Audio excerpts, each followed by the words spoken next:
কত কিছুই না করে, ঘর বানায়, দালান কোঠা বানায়, ব্রিজ বানায়, এদিকে দিকে দেখা,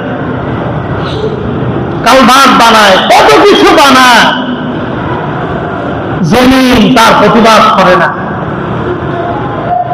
জমিন তার প্রতিবাদ করে না, সে সব কিছু মেনে নেয়। আল্লাহ তাআলা জমিনকে এমন ভাবে ধৈর্যশীল বানিয়েছেন। প্রিয় ভাইয়েরা আমার, এই জন্য আমি আগুনের মতো হব না, আমি হব মাটির মতো, আমি হব মাটির মতো হব।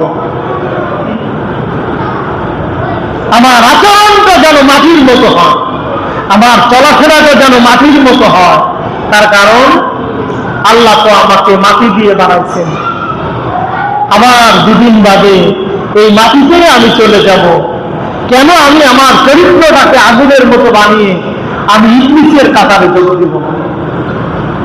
যার চরিত্রের ভিতরে ক্ষিপ্রতা, যার চরিত্রের ভিতরে অহংকার, যার চরিত্রের ভিতরে রাগ গুসা দিয়ে পরিপূর্ণ, এদের ভিতরে ওই যে সেই খলাকতাহু মিন নার ওয়া খলাকতাহু মিন তিন, আল্লাহ তুমি আমারে বানাইছো আগুন দিয়ে, হাতেরে বানাইছো মাটি দিয়ে, কেন আমি তারা সেজদা করতে যাব?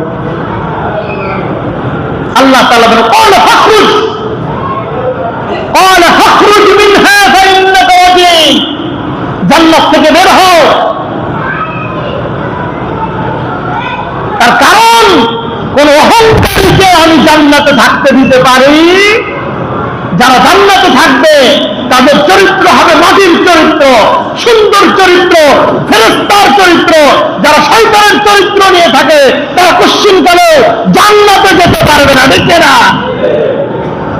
মাটির চরিত্র, সুন্দর চরিত্র, মোলায়েম চরিত্র, ধৈর্যশীল, এই মানুষগুলোকে আল্লাহ জান্নাতে দিবেন। এই কারণে এই জন্য আল্লাহর কাছে দোয়া কর, আল্লাহ তুমি আকাশের মতো একটা মন দাও আমাকে, আর মাটির মতো ধৈর্য দাও আমাকে। এই দোয়া করবেন তো ইনশাআল্লাহ? এই দোয়া করবেন। প্রিয় ভাইয়েরা আমার,